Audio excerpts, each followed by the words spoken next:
Hello friends, आज हम करेंगे प्रैक्टिस सेट 2 राजनीति विज्ञान का, जो कि हमारी आगामी परीक्षाओं टीजीटी, पीजीटी, एलटी, जीआईसी और इससे रिलेटेड जितने भी राजनीति विज्ञान से संबंधित परीक्षाएं होंगी उन सब के लिए ये सामान्य रूप से उपयोगी होगा। तो स्टार्ट करते हैं अपनी क्लास। तो आज का जो हमारा पहला प्रश्न है कि विधि शब्दावली की निम्न परिभाषा से किसने कानून को परिभाषित किया है।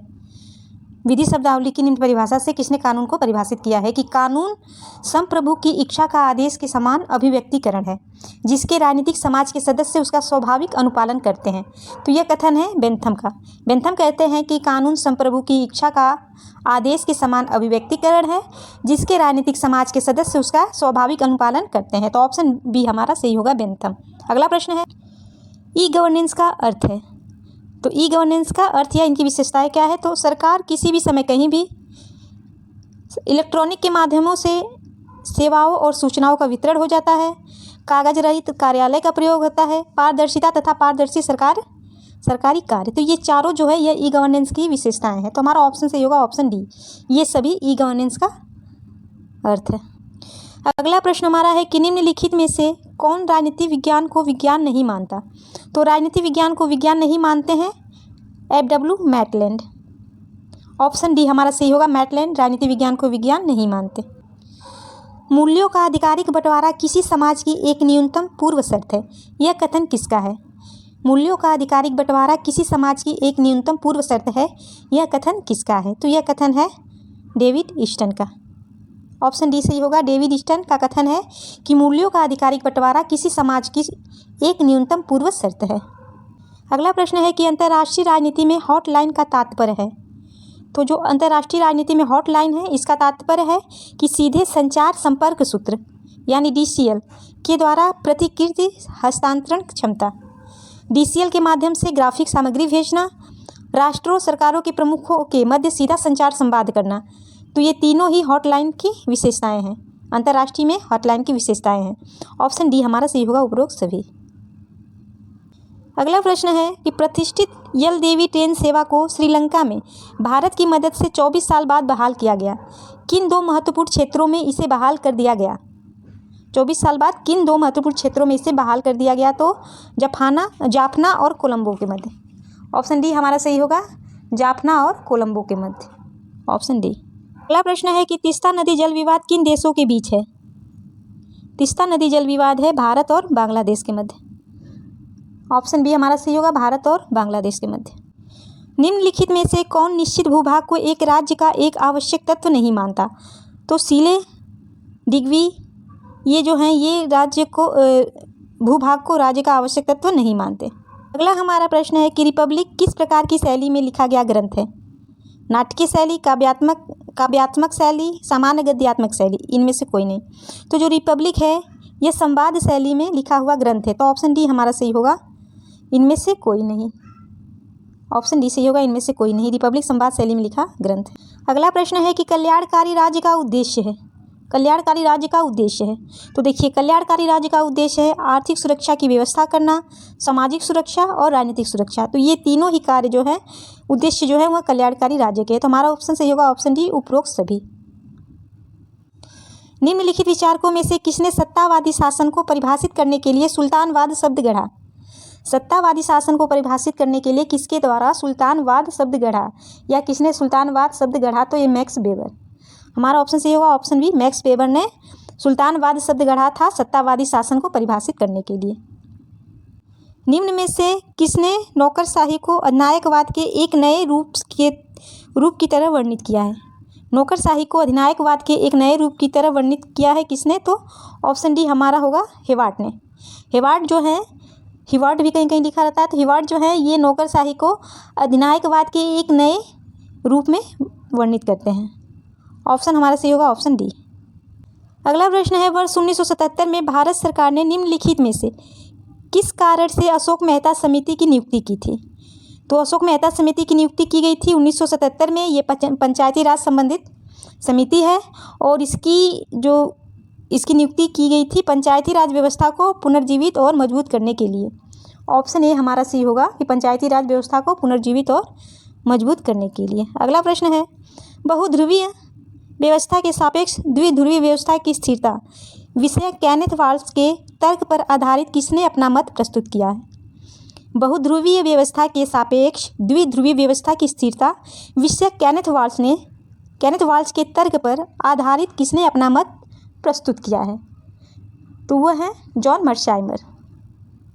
मर्साइमर जो है यह बहुध्रुवीय व्यवस्था के सापेक्ष द्विध्रुवीय व्यवस्था की स्थिरता को केनेथ वाल्स के तर्क पर आधारित अपना मत प्रस्तुत करते हैं, जॉन मर्साइमर। अगला प्रश्न है कि इनमें से कौन सा वक्तव्य राज्यसभा के संबंध में सही है? इनमें से कौन सा वक्तव्य जो कि राज्यसभा के संबंध में सही है? चूंकि उपराष्ट्रपति राज्यसभा के पदेन सभापति हैं, केवल राज्यसभा के सदस्य ही उपराष्ट्रपति के पद के लिए चुनाव लड़ सकते हैं। तो हमें सही कथन बताना है, तो ये सही है कि उपराष्ट्रपति राज्यसभा के पदेन सभापति होते हैं और राज्यसभा के सदस्य ही उपराष्ट्रपति के पद के लिए चुनाव लड़ सकते हैं। तो ऑप्शन ए हमारा सही होगा। निम्न में से कौन एक राज्य के नीति निर्देशक तत्वों के अधीन नहीं आता? तो राज्य के नीति निर्देशक तत्वों के अधीन नहीं आता, तो हमारा ऑप्शन सी होगा इसमें अल्पसंख्यकों की रक्षा। देखिए इसमें सी होगा। ग्राम पंचायत अनुच्छेद 40 के अंतर्गत है। न्यायपालिका से कार्यपालिका का पृथक्करण अनुच्छेद 50 और अंतर्राष्ट्रीय सुरक्षा और शांति को प्रोत्साहन अनुच्छेद 51। तो 36 से 51 तक राज्य के नीति निर्देशक तत्वों का वर्णन किया गया है। जो अल्पसंख्यकों की रक्षा है ये नीति निर्देशक तत्व के अधीन नहीं आती। ऑप्शन ए हमारा सही हो जाएगा। राज्य को पीछे धकेलो निम्नलिखित में से किस अवधारणा से जुड़ा है? तो राज्य को पीछे धकेलो यह किस अवधारणा से जुड़ा है? तो निजीकरण और उदारीकरण से। निजीकरण और उदारीकरण से यह अवधारणा जुड़ी है कि राज्य को पीछे धकेलो, यानी निजीकरण और उदारीकरण। ऑप्शन ए हमारा सही होगा। अगला प्रश्न है, छावनी परिषद के संदर्भ में इनमें से क्या सही नहीं है? छावनी परिषद के संबंध में इनमें से क्या सही नहीं है? तो देखिए इसका निर्माण कार्यकारी संकल्प द्वारा होता है, तो यही सही नहीं है। संकल्प द्वारा की जाती है, ये गलत है, क्योंकि जो 2006 में छावनी अधिनियम के उपबंध के अंतर्गत छावनी परिषद का गठन किया गया है और यह कानूनी रक्षा मंत्रालय के प्रशासनिक नियंत्रण में कार्य करती है। इसकी स्थापना नगरीय प्रशासन द्वारा कैंटोनमेंट क्षेत्र के समान नागरिकों के लिए होती है और यह एक सांविधिक निकाय है। तो ये तीनों सही है। इसका निर्माण कार्यकारी संकल्प द्वारा होता है, यह कथन गलत है। अधिनियम के उपबंधों के द्वारा इसका गठन किया जाता है। अगला प्रश्न है कि विकासवादी सिद्धांत की मान्यता है कि राज्य विकास की मंद प्रक्रिया का परिणाम है। विकासवादी सिद्धांत की मान्यता है कि राज्य विकास की मंद प्रक्रिया का परिणाम है। इस सिद्धांत के अनुसार पहले परिवार आता है, फिर गोत्र, तब गांव, गांव से जिला तथा जिले से राज्य का विकास क्रमिक रूप से होता चला जाता है। अगला प्रश्न है कि पुस्तक रीजनेबलनेस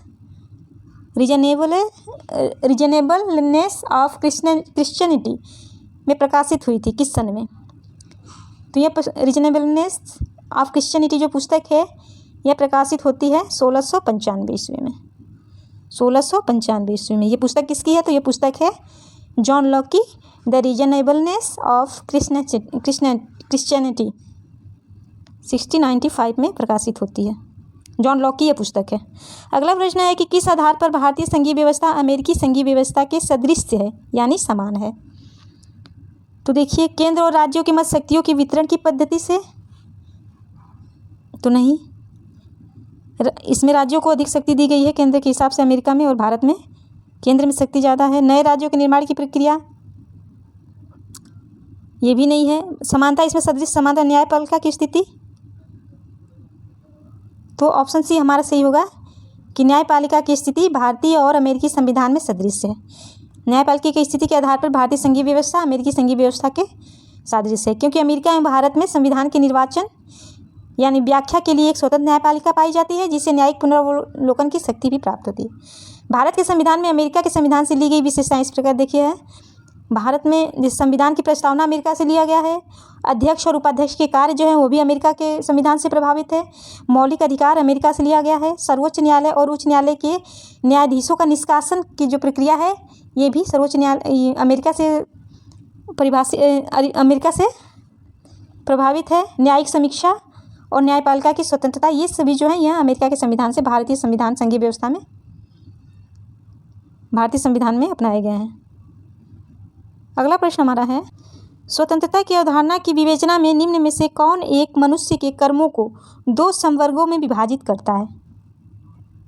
स्वतंत्रता की अवधारणा में कौन एक मनुष्य के कर्मों को दो समवर्गों में विभाजित करता है? स्वसंबंधी कर्म तथा पर संबंधी कर्म। तो ये है J.S. मिल। J.S. मिल मनुष्य के कार्यों को दो भागों में विभक्त करते हैं, स्वसंबंधी और पर संबंधी। इसमें देखिए जो स्वसंबंधी कर्म है इसमें राज्य के हस्तक्षेप की नीति को अपनाते हैं और पर संबंधी में राज्य हस्तक्षेप कर सकता है। तो ऑप्शन ए हमारा सही होगा। यह पुस्तक है, यह हम विभाजित करते हैं कौन? तो J.S. मिल। अगला प्रश्न है कि निम्नलिखित में से किस विद्वान ने गैर निर्णय लेने की शक्ति का दूसरा चेहरा कहा है? किस विद्वान ने गैर निर्णय लेने को शक्ति का दूसरा चेहरा कहा है? मतलब शक्ति का दूसरा चेहरा किसे माना है? तो गैर निर्णय लेने की प्रक्रिया को। तो वह कौन से विद्वान है? तो ये विद्वान है आपके P. बचराक एवं बरटाज। P. बचराक एवं M. बरटाज जो हैं ये गैर निर्णय लेने की को शक्ति का दूसरा चेहरा कहते हैं। देखिए हर्बर्ट स्पेंसर जो हैं, हर्बर्ट स्पेंसर ने निर्णय प्रक्रिया के 3 स्तर बताए थे। प्रथम स्तर में क्या कहते हैं? साइमन जो है, हर्बर्ट साइमन, प्रथम स्तर में अन्वेषण क्रिया, जिससे यह ज्ञात होता है कि कब और कहाँ निर्णय लेना आवश्यक है। दूसरा स्तर वो डिजाइन क्रिया बताते हैं, पहला अन्वेषण क्रिया बताते हैं, जिसका अर्थ है कि ज्ञात होता है कि अब कब और निर्णय कहाँ लेना है अन्वेषण क्रिया का। दूसरा स्तर बताए हैं डिजाइन क्रिया, डिजाइन क्रिया में जिसमें वैकल्पिक विधियों की खोज और उनका विकास किया जाता है। और तीसरा स्तर बताते हैं चयन प्रक्रिया, जिसमें उपलब्ध विकल्पों में से सही विकल्प का चुनाव किया जाता है। ये 3 स्तर बताते हैं हर्बर्ट साइमन ने निर्णय निर्माण प्रक्रिया के। तो ये जो गैर निर्णय लेने की को दूसरी शक्ति बताते हैं कौन? तो P. बचराक और बरटाज। अगला प्रश्न हमारा है, किंतु प्रत्येक व्यक्ति जानता है कि संसद राजा को आस्तीनवादी अर्थ में प्रभुसत्ता संपन्न संस्था समझना असंगत है। किंतु प्रत्येक व्यक्ति जानता है कि संसद राजा को आस्तीनवादी अर्थ में प्रभुसत्ता संपन्न संस्था समझना असंगत है। यह कथन किसका है? तो यह कथन है लास्की का। लास्की का कथन है, इनकी जो पुस्तक है a grammar of politics and introduction of politics में ये विचार इन्होंने दिया है कि संप्रभुता में एकलवादी दृष्टिकोण की आलोचना की है। एकलवादी दृष्टिकोण की आलोचना करते हैं। तो आस्तीन जो हैं वह संप्रभुता की एकलवादी दृष्टिकोण के प्रतिपादक हैं। तो आलोचना में ये कहते हैं कि आस्तीनवादी अर्थ में प्रभुसत्ता संपन्न संस्था समझना असंगत है। प्रत्येक व्यक्ति जानता है कि संसद राजा को आस्तीनवादी अर्थ में प्रभुसत्ता संपन्न संस्था समझना असंगत है। ये कथन लास्की का है। अगला प्रश्न है कि संसद राज्य सूची पर कानून बना सकती है। संसद राज्य सूची पर कानून बना सकती है तो राज्यसभा के सदस्यों के समर्थन से। राज्यसभा के सदस्यों के समर्थन से संसद जो है वह राज्य सूची पर कानून बना सकती है अनुच्छेद 249 के तहत। अनुच्छेद 249 के तहत। अगला प्रश्न है सूचना का अधिकार अधिनियम। सूचना का अधिकार अधिनियम 2005 के अंतर्गत लोक सूचना अधिकारी द्वारा आवेदक को सूचना प्रदान करने की अधिकतम अवधि कितनी है? सूचना के अधिकार अधिनियम 2005 के अंतर्गत लोक सूचना अधिकारी द्वारा आवेदक को सूचना प्रदान करने की अधिकतम अवधि कितनी बताई गई है? तो अधिकतम अवधि कितनी बताई गई है? तो 30 दिन। अधिकतम अवधि 30 दिन की बताई गई है। ऑप्शन हमारा सही होगा ऑप्शन बी। Option B. अगला प्रश्न हमारा है केसी वेयर द्वारा प्रतिपादित व्यवस्थापिकाओं के ह्रास का अर्थ है। तो केसी वेयर द्वारा प्रतिपादित व्यवस्थापिका के ह्रास का अर्थ है दूसरी संस्थाओं की बढ़ती हुई शक्तियों की तुलना में उनकी स्थिति में उतार। दूसरी संस्थाओं की बढ़ती हुई शक्तियों की तुलना में उनकी स्थिति में उतार व्यवस्थापिकाओं के ह्रास का अर्थ है केसी वेयर के द्वारा। ऑप्शन सी हमारा सही होगा। अगला प्रश्न है भारतीय संविधान सहायक एकात्मक विशेषताओं सहित एक संघीय राज्य की स्थापना के स्थान पर सहायक संघीय विशेषताओं सहित एक एकात्मक राज्य की स्थापना करता है। यह किसने कहा है कि भारतीय संविधान सहायक एकात्मक विशेषताओं सहित एक संघीय राज्य की स्थापना के स्थान पर सहायक संघीय विशेषताओं सहित एक एकात्मक राज्य की स्थापना करता है? यह कथन किसका है? तो यह कथन है केसी वेयर का। केसी वेयर कहते हैं कि भारतीय संघ को अर्धसंघ, इन्होंने कहा है भारतीय संघ को अर्धसंघात्मक और भारतीय संविधान में संघीय राज्य की विशेषताओं के साथ साथ एकात्मक राज्य की विशेषताओं को भी ये शामिल करते हैं। इसीलिए कथन कहते हैं कि भारतीय संविधान सहायक एकात्मक विशेषताओं सहित एक संघीय राज्य की स्थापना के स्थान पर सहायक संघीय विशेषताओं सहित एक एकात्मक राज्य की स्थापना करता है। यानी संघीय और एकात्मक दोनों ही लक्षण इसमें पाए जाते हैं केसी वियर के अनुसार। ऑप्शन हमारा ए सही होगा। अगला प्रश्न है, ग्रामर ऑफ पॉलिटिक्स के लेखक कौन है? तो ग्रामर ऑफ पॉलिटिक्स के लेखक हैं हेराल्ड लास्की। ऑप्शन डी हमारा सही होगा। अगला प्रश्न है, डुवर्जर के राजनीतिक दलों के संगठनात्मक संरचना के विश्लेषण क्रम में कौन सा शामिल नहीं है? डुवर्जर के राजनीतिक दलों के संगठनात्मक संरचना के विश्लेषण क्रम में कौन सा शामिल नहीं है? तो हमारा ऑप्शन सही देखिए इसमें होगा गुटतंत्र। ऑप्शन सही होगा गुटतंत्र। डुवर्जर के राजनीतिक दलों के संगठनात्मक संरचना में शामिल नहीं है।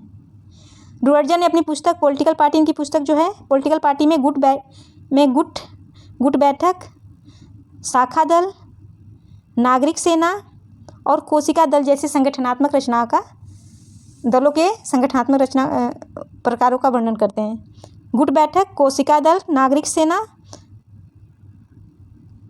गुट बैठक, शाखा दल, नागरिक सेना और कोशिका दल, 4 प्रकार के। तो गुटतंत्र नहीं है इसमें। अगला प्रश्न है कि मैक्स वेबर के अनुसार सर्वश्रेष्ठ वैध सत्ता है?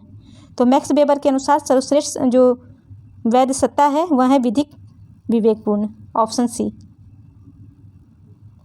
अमेरिका में जब राष्ट्रपति का पद रिक्त हो जाता है तो निम्नलिखित में से कौन राष्ट्रपति का पदभार ग्रहण करता है? अमेरिका में जब राष्ट्रपति का पद रिक्त हो जाता है जिसका कारण चाहे इस्तीफा हो, मृत्यु हो या महाभियोग हो, तो निम्नलिखित में से कौन राष्ट्रपति का पदभार ग्रहण करता है? तो हमारा ऑप्शन सही होगा ऑप्शन ए, अमेरिका का उपराष्ट्रपति। अगला प्रश्न है कि नागरिकता है तो नागरिकता जो है अधिकार एवं दायित्वों का समूह है। नागरिकता क्या है? अधिकार एवं दायित्व। अगला प्रश्न है कि निम्नलिखित में से किस देश में दोहरी नागरिकता का प्रावधान है? राष्ट्रीय नागरिकता और राज्य नागरिकता। तो ये है स्विट्जरलैंड और यूएसए में। और स्विट्जरलैंड में देखिए त्रिस्तरीय नागरिकता पाई जाती है। अगला प्रश्न हमारा है कि शांति व समृद्धि संघीय शासन की सफलता की वास्तविकता पूर्व शर्तें हैं। शांति व समृद्धि संघीय शासन की सफलता की वास्तविक पूर्व शर्तें हैं, यह किसने कहा है? तो ये कैसे कहने वाले हैं? केसी वियर। केसी वियर ने कहा है कि शांति व समृद्धि संघीय शासन की सफलता की वास्तविक पूर्व शर्तें हैं। अगला प्रश्न है कि निम्नलिखित में से कौन सा एक राज्य की अत्यधिक प्रशंसा करता है? राज्य की अत्यधिक प्रशंसा कौन करता है? तो आदर्शवादी हैं। आदर्शवाद जो है वह राज्य की अत्यधिक प्रशंसा करता है। निम्नलिखित में से कौन सा राष्ट्रपति शासन प्रणाली का उदाहरण है? तो राष्ट्रपति शासन प्रणाली का उदाहरण कौन सा राज्य है? तो वह है मैक्सिको। मैक्सिको में राष्ट्रपति शासन प्रणाली का एक उदाहरण है मैक्सिको। अगला प्रश्न है कि संपत्ति के अधिकार किस संशोधन द्वारा मौलिक अधिकारों से हटा दिया गया था? तो वो था 44वां संविधान संशोधन 1978 के द्वारा। अगला प्रश्न, निम्नांकित में से किसने शक्ति अभियान के अपने अध्ययन में सैन्य उद्योग गठजोड़ के विशेष प्रभाव पर ध्यान आकर्षित किया? किसने शक्ति अभियान के अपने अध्ययन में सैन्य उद्योग गठजोड़ के विषय प्रभाव पर ध्यान आकर्षित किया? किसने किया? तो ये करने वाले सी राइट मिल ने शक्ति अभियान के अपने अध्ययन में सैन्य उद्योग गठजोड़ के विषय में प्रभाव पर ध्यान आकर्षित किया था। अगला प्रश्न हमारा है, जब भारतीय संविधान तैयार किया गया तब संविधान की प्रस्तावना में भारत को क्या कहा गया था? जब तैयार हुआ था भारतीय संविधान यानी मूल संविधान में पूछा जा रहा है, तो उस समय भारत प्रस्तावना में भारत को क्या कहा गया था? तो हमारा ऑप्शन इसमें सही होगा संप्रभु लोकतांत्रिक गणराज्य। ऑप्शन बी, संप्रभु लोकतांत्रिक गणराज्य कहा गया था। संघीय देखिए इसमें संघीय नहीं होगा, समाजवादी धर्मनिरपेक्ष ये बाद में जोड़े गए थे। तो जो मूल संविधान में था भारत के लिए संप्रभु लोकतांत्रिक गणराज्य। अगला हमारा प्रश्न है, किसने कहा कि सार्वभौमिक वयस्क मताधिकार वास्तव में सार्वभौमिक नहीं है? सार्वभौमिक वयस्क मताधिकार वास्तव में सार्वभौमिक नहीं है। तो ये कहने वाले कौन है? तो ये कहने वाले हैं गिलक्राइस्ट। गिलक्राइस्ट ने कहा है कि सार्वभौमिक वयस्क मताधिकार वास्तव में सार्वभौमिक नहीं है। लोकतांत्रिक चुनाव में देश के सभी वयस्क नागरिक को चुनाव में वोट देने का अधिकार होना चाहिए, इसी को सार्वभौमिक वयस्क मताधिकार कहते हैं। वर्ष 1989 तक 21 वर्ष से ऊपर के भारतीय नागरिकों को वयस्क भारतीय माना जाता था तथा वर्ष 1989 में संविधान के एक संशोधन द्वारा इसे घटाकर 18 वर्ष कर दिया गया था। तो ऑप्शन बी है कि गिलक्राइस्ट जो है यह सार्वभौमिक वयस्क मताधिकार को वास्तविक सार्वभौमिक नहीं कहते। अगला प्रश्न है, निम्नांकित में से किस अधिनियम का उल्लेख भारत के संविधान अनुच्छेद 395 में नहीं है? तो किस अधिनियम का उल्लेख अनुच्छेद 395 के अंतर्गत नहीं किया गया है? तो भारत शासन अधिनियम 1919 का। भारत शासन अधिनियम 1919 का उल्लेख अनुच्छेद 395 में नहीं किया गया है। अगला प्रश्न है कि मार्क्सवादी दर्शन में नारी मुक्ति के संबंध में सामान्य समझ क्या है? मार्क्सवादी दर्शन में नारी मुक्ति के संबंध में सामान्य समझ क्या है? तो हमारा आंसर सही होगा ऑप्शन बी। मार्क्स ने महिलाओं की स्थिति का विश्लेषण समाजवाद से बाहर नहीं किया है। मार्क्स ने महिलाओं की स्थिति का विश्लेषण समाजवाद से बाहर नहीं किया है। अगला प्रश्न है कि स्वस्थ लोकमत के निर्माण में बाधा है? तो स्वस्थ लोकमत के निर्माण में बाधा है अशिक्षा और दोषपूर्ण शिक्षा प्रणाली। ऑप्शन बी हमारा सही होगा। अगला प्रश्न है, निम्नलिखित में से कौन सा भारत में अभी भी चुनावी राजनीति का अभिलक्षण नहीं है? कौन सा भारत में अभी के चुनावी राजनीति का अभिलक्षण नहीं है? तो वह है कांग्रेस के प्रभुत्व वाली व्यवस्था का स्थिरीकरण अब नहीं है। राजनीतिक कार्यकलाप के मनुष्य एक असीम और अथाह राजनीतिक कार्यकलाप में मनुष्य एक असीम और अथाह समुद्र में तैरता रहता है। वहाँ न बचाव के लिए कोई बंदरगाह है न होता है और न लंगर के लिए कोई था, न कोई प्रारंभिक स्थान होता है और न कोई निर्धारित गंतव्य। यहाँ उद्यम है संतुलन में तैरते रहना और समुद्र मित्र और शत्रु दोनों होता है। यह कथन किसका है? यह कथन किसका है? यह कथन है ऑक्सफोर्ड का। ऑक्सफोर्ड का कथन है कि राजनीतिक क्रियाकलाप में मनुष्य एक असीम और अथाह समुद्र में तैरता रहता है। ऑप्शन ए हमारा सही होगा ऑक्सफोर्ड। अगला प्रश्न है, जेरेमी बेंथम के लिए निम्नलिखित में से कौन कानून का स्रोत है? जेरेमी बेंथम के लिए निम्नलिखित में से कौन कानून का स्रोत है? तो बेंथम जो है ये लोगों को कानून का स्रोत मानते हैं। जेरेमी बेंथम के लिए लोग कानून का स्रोत हैं। इनके चिंतन का केंद्र बिंदु व्यक्ति ही है। और बेंथम ने 18वीं शताब्दी में अंग्रेजी विचारक थे 18वीं शताब्दी के। इन्होंने चिर सम्मत उदारवाद को एक नया मोड़ दिया और ये पहले अंग्रेजी उदारवाद हैं जिन्होंने प्राकृतिक अधिकारों और प्राकृतिक कानून को क्या किया? आलोचना की है, कपोल कल्पना के रूप में वर्णन किया। अगला प्रश्न हमारा है, किसने कहा था कि जाति प्रथा उन्मूलन का कार्य स्वराज्य से भी ज़्यादा महत्वपूर्ण है? किसके द्वारा कहा गया था जाति प्रथा उन्मूलन का कार्य स्वराज से भी ज़्यादा महत्वपूर्ण है? तो ये कथन है डॉक्टर अम्बेडकर का। अम्बेडकर ने कहा था कि जाति प्रथा का उन्मूलन स्वराज से भी ज़्यादा महत्वपूर्ण कार्य है। अगला प्रश्न है, परिवार में महिलाओं को सामाजिक स्थिति का निर्धारण परिवार की किस प्रकृति द्वारा किया जाता है? परिवार में महिलाओं की सामाजिक स्थिति का निर्धारण परिवार की किस प्रकृति द्वारा किया जाता है? तो हमारा ऑप्शन सही होगा ऑप्शन बी, ऐतिहासिक वातावरण के द्वारा महिलाओं के सामाजिक स्थिति का निर्धारण किया जाता है। नेक्स्ट है, राज्य का विधानमंडल निम्नलिखित में से भारत के संविधान के किस अनुच्छेद के अंतर्गत राज्य की आकस्मिकता निधि की स्थापना कर सकता है? राज्य का विधानमंडल किस अनुच्छेद के अंतर्गत राज्य की आकस्मिकता निधि की स्थापना कर सकता है? तो हमारा ऑप्शन इसमें सही होगा ऑप्शन बी, अनुच्छेद 267(2) के तहत। अनुच्छेद 267 क्लॉज 2 के तहत राज्य की आकस्मिकता निधि की स्थापना विधानमंडल कर सकता है। अनुच्छेद 267 के अनुसार संसद को एक कोष स्थापित करने की शक्ति दी गई है। इस कोष को भारत की आकस्मिकता निधि कहा जाता है। यह कोष है जिसमें संसद द्वारा पारित उपलब्धियों द्वारा समय समय पर धन जमा किया जाता है तथा देश की आकस्मिक आवश्यकताओं की पूर्ति के लिए राष्ट्रपति द्वारा इस कोष से सरकार को धनराशि उपलब्ध कराई जाती है। तो राज्य की आकस्मिकता निधि की स्थापना राज्य विधानमंडल अनुच्छेद 267(2) के तहत करता है। नेक्स्ट है, कथन और कारण का प्रश्न है। देखिए, कथन कहता है कि कार्ल मार्क्स ने आरंभिक समाजवादियों को कल्पना लोक की समाजवादी कहा था। तो यह सत्य है। उन्होंने पूंजीवादी व्यवस्था की भी आलोचना की है। कार्ल मार्क्स ने पूंजीवादी की आलोचना की है, पूंजीवादी व्यवस्था को आलोचना की। तो दोनों कथन सत्य है पर इसकी व्याख्या नहीं हो रही है। तो ऑप्शन बी हमारा सही होगा। ए और आर सत्य है पर इसकी व्याख्या नहीं है। अगला प्रश्न है कि भारत के निम्नलिखित पूर्व राष्ट्रपति में से किसने भारतीय डाकघर संशोधन बिल को लंबित रखा था? तो ये थे ज्ञानी जैल सिंह। ज्ञानी जैल सिंह ने डाकघर संशोधन बिल को पॉकेट वीटो के तहत लंबित रखा था। ऑप्शन हमारा सही होगा ऑप्शन सी। अगला प्रश्न है, वितरणात्मक न्याय का अग्रणी प्रतिपादक कौन है? तो वितरणात्मक न्याय का अग्रणी प्रतिपादक थे अरस्तु। नेक्स्ट है, भारत के संदर्भ में मिश्रित राजनीतिक संस्कृति पदावली का प्रयोग किसके द्वारा किया गया? भारत के संदर्भ में मिश्रित राजनीतिक संस्कृति की पदावली का प्रयोग किसके द्वारा किया गया? तो किसके द्वारा किया गया? मॉरिस जोन्स के द्वारा। मॉरिस जोन्स के द्वारा भारत को मिश्रित राजनीतिक संस्कृति की पदावली से व्याख्या किया गया है। अगला प्रश्न है, थॉमस हॉब्स की निम्नलिखित पुस्तकों में से किसका एक और शीर्षक, थॉमस हॉब्स की एक पुस्तक में से किसका एक और शीर्षक है the matter from and power of a commonwealth ecclesiological and civil. किसका शीर्षक है the matter from and power of a commonwealth ecclesiastical and civil है, तो वह कौन सी पुस्तक है इनकी, तो वह लेवियाथन। थॉमस हॉब्स की जो लेवियाथन पुस्तक है इसका शीर्षक है the matter from and power of a commonwealth ecclesiologic and civil है। ऑप्शन सी हमारे से लेवियाथन का यह शीर्षक है। निम्नलिखित महिलाओं में से कौन उत्तराखंड राज्य आंदोलन से संबंधित है, तो ये उत्तराखंड राज्य आंदोलन से संबंधित कौन महिला थी, बेलवती चौहान थी। ऑप्शन ए सी होगा। अगला प्रश्न है, किसने कहा संविधान के बिना सरकार अधिकार बिना शक्ति के समान है। संविधान के बिना सरकार अधिकार बिना शक्ति के समान है, यह कथन किसका है, तो यह कथन है थॉमस पेन का।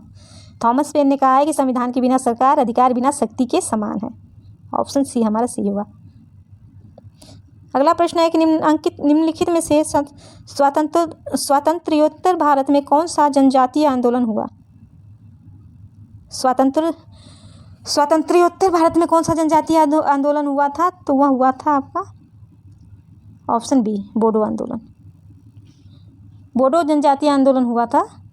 आंदोलन में स्वातंत्र्योत्तर भारत के समय बोडो जो है असम में अनुसूचित जनजाति का सबसे बड़ा समुदाय है। 1967 में बोडो राज्य के लिए सर्वप्रथम संगठन की मांग असम के राजनीतिक दल मैदानी आदिवासी परिषद ने उठाई थी और वर्ष 1987 में ऑल बोडो स्टूडेंट्स यूनियन द्वारा बोडो राज्य की मांग फिर से उठाई गई। इस आंदोलन की मुख्य मांग थी ब्रह्मपुत्र नदी के तट पर अलग राज्य की मांग और संविधान की 6ठी अनुसूची में बोडो कहारी आदि कुछ अन्य जनजातियों को शामिल करने की मांग थी बोडो आंदोलन के तहत। अगला प्रश्न हमारा है, निम्नलिखित में से किस राज्य में एक एकल सदनी विधायिका है। निम्नांकित में से किस राज्य में एकल सदनी विधायिका है, तो हमारा आंसर सी होगा ऑप्शन सी तमिलनाडु। यहाँ एकल सदनी विधायिका है।